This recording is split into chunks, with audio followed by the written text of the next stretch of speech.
Welcome to episode 36 of Psychedelic Divas. Today's episode is a teaching on control versus surrender in both psychedelics and life. So this morning, I was completing my podcast prep for the interview I thought I had scheduled for 11. I realized that I hadn't sent the link for the call to the person I was interviewing, and when I went to our text chain, I saw to my horror that I had an unsent text sitting there that was supposed to confirm our final timing. So the podcast I thought I was about to record was not going to happen. Under the deadline, as usual, I didn't have any other options until I remembered that the day before I had made some voice notes for a future episode about control and surrender. So I released control of what I thought was going to happen and surrendered into the serendipity of the message that came through yesterday. And here we are with a totally different episode than I thought I would record today. Apparently, the universe thought I needed to talk about control and surrender today. So, here we go. You know, if you surveyed 100 people, Family Feud style, and asked them, what's the number one reason people don't want to do psychedelics? I'm pretty sure the answer would be, I don't want to lose control. And I totally understand that. I deeply resonate with that fear, that full body resistance to letting go to the unknown.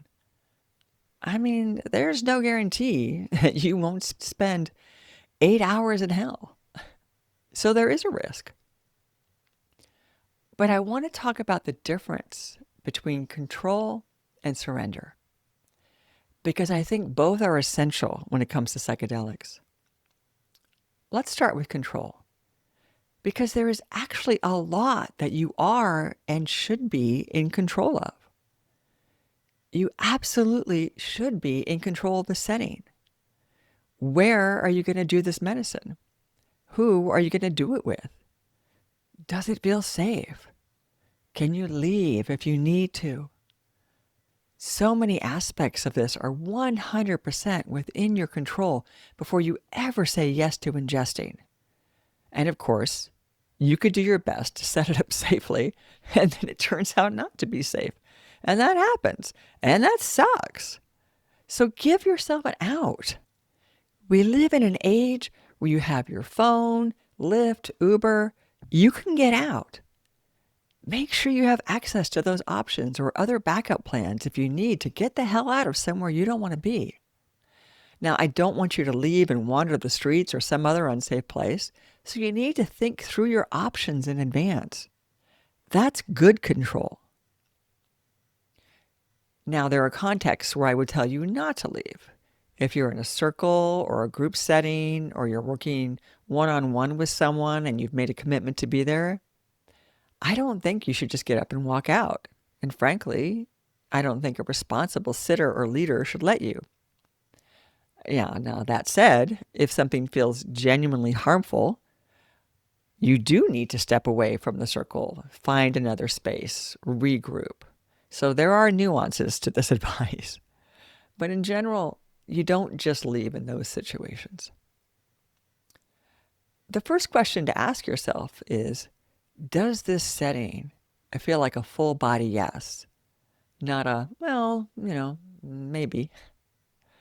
Because whatever doubt you carry in with you is going to get amplified.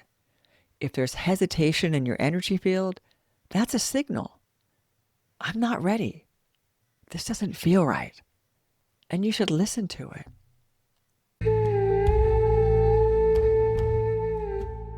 Hey, fellow explorers. Thoughtful planning and preparation is the foundation of any successful psychedelic journey. And if something does go wrong, knowing how to navigate that difficult space is essential. That's why I wrote my psychedelic safety guide, including what to do when things go wrong. It's filled with tips and tools for keeping you and your friends as safe as possible. You'll find it at our website, psychedelicdivas.com. Please, go get it, read it, and share it. The more we all know, the safer we can keep each other.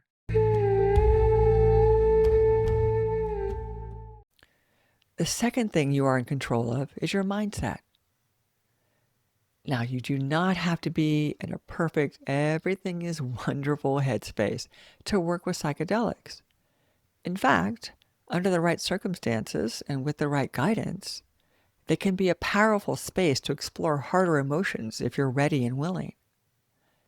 I remember when my dad died, and on the 1 year anniversary of his passing, I had a deep knowing that I wanted to honor that day by taking it off and working with mushrooms. I had brought our family dog home with me after my dad died, and my plan was to spend the day with him in Golden Gate Park in San Francisco, where I lived. All of my friends were convinced it was a terrible idea. You could go somewhere really dark, they were saying. This is wrong. Don't do it. And I want to honor that they were not wrong. That was a possibility. But I was listening to my own inner knowing, and it felt good and clear. But because they were also worried, I decided to add MDMA to the experience. Back then, I hadn't layered the two before, so now they were really alarmed. But my inner knowing told me it was right. And I set everything up carefully. I knew where I'd be, for how long, and I had all my outs. I was within walking distance of home. I felt safe on my route. I had friends I could connect with. So I got the dog, went to the park, and walked in the pouring rain for hours. And I let my emotions flow.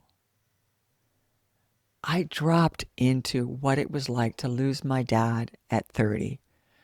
I was 30. The whole past year without him, the grief, the gratitude, the good, the hard. I let myself drop into and feel all of it. I cried, I laughed. I probably looked like a crazy person, wandering aimlessly and talking to myself with my dog. At one point, I passed another woman who was also out in the downpour, and she was also loving every minute of it. And we gave each other this silent, knowing nod of appreciation and kept walking. It was a really beautiful moment. So when I say you are in control of your mindset, I don't mean it has to be perfect, but know where you are. If you're struggling with deep depression or suicidal ideation, psychedelics are not where you start. Know your inner landscape before you enter.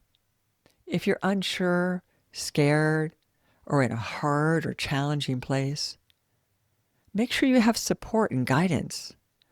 A solo day is probably not the right choice for you. The third area where you have control is your dosing. And this means putting on your big girl pants and doing your homework. Reading, learning, finding trusted resources, and knowing your own body. Are you a lightweight? Start with a lower dose than whatever people say is normal. Do you think you're a hardhead? Still start small. You are in control of this, and you can always take more, but you can never take less.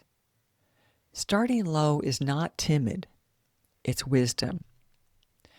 And I also want to say, and I haven't done this myself, but I have heard some not so great responses from AI around this dosing question. So just remember that AI scrapes from all resources. So I do not think at this moment in time it is the place to trust with your dosing choice.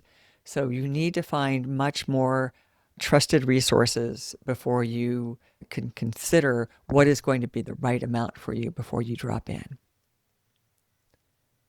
Finally, you are in control of your intention. So why are you taking this medicine? What are you hoping to explore? What do you want to heal?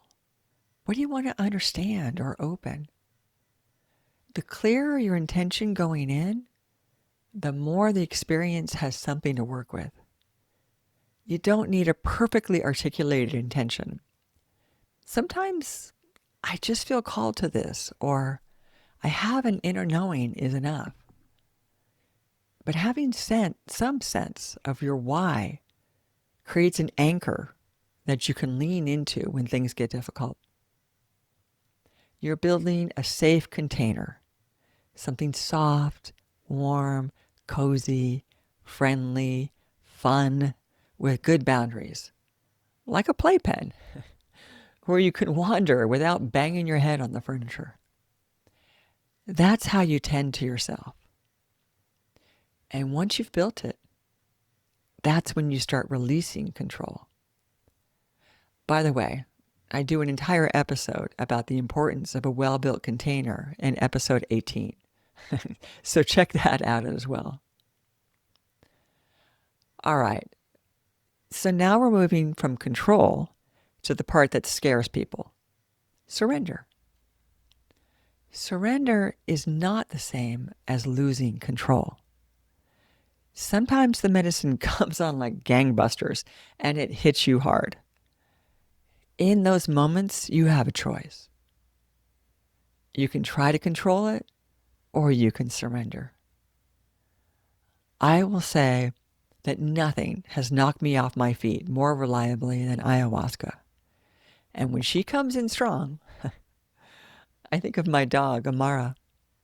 Amara is fairly submissive by nature. When a bigger dog approaches, her first move is to roll onto her back and say, "I give. Here's my belly. I surrender." But she chooses that. That choice is its own kind of power. And that's what I do when the medicine hits hard. I choose to roll over. Literally. I say, "Okay, you win. You have my full attention." And when I fully give, just like with Amara and the big dogs, ayahuasca metaphorically sniffs my belly and says, "All right, now you're listening. Now we can play." She knows I'm honoring her, that I'm here to receive and to listen, not to fight. And from that place of genuine surrender, the real work begins. That's not out of control. That was my intention all along, to submit to something that is more connected to the universe than my everyday chaotic mind usually allows. And ayahuasca, for her part, tends to open our session with a lecture like, "Why haven't you been meditating regularly? Do you know how hard it is to get through to you with all the noise in your brain?" And I receive that and acknowledge it. And I tell her, "You're right. I'll do better." None of that is losing control. It is the most intentional kind of surrender. Our ego mind equates control with safety. It experiences surrender as danger. But in the context of working with plant medicine, the opposite is often true. The tighter you grip, the harder the ride. The more gracefully and fully you release, the more the medicine can move with ease and flow instead of constriction and pain. I tell my clients all the time that control is illusory. The medicine teaches us to dance in the moment. So when things in our lives get out of control, we now have the capability to move with more grace and presence rather than gripping and controlling. One more thing ayahuasca has taught me: I don't work with her unless she calls me. I have learned the hard way not to move forward with any session without first asking permission. And I think that's a good protocol, regardless of what medicine you're exploring. Ask, and then listen. Ask the LSD. Ask the mushrooms. Ask cannabis. Are you my ally right now? Is this the right timing? Do I have permission to enter your field and receive what you have to teach? It's like bowing down to the master. It's acknowledging that these are master-teacher molecules that are more connected to the universe than I am. I'm asking them to help me be in connection to Source. Help me listen to my higher power on a clearer level. But first, I want to ask permission to enter your space. If you get a yes, a genuine, resonant yes, the experience is far more likely to flow well. And if you get a no, or silence, or uncertainty, well, that's worth honoring too. Patience is part of the practice. This is the dance. Preparation and surrender. Structure and flow. Control and release. You don't lose yourself. You choose carefully, intentionally, to set down the part of you that insists on being in charge, with the desire to step into something larger.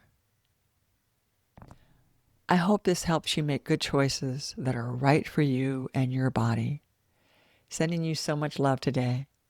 And speaking of love, thank you for the podcast love. Please keep it coming.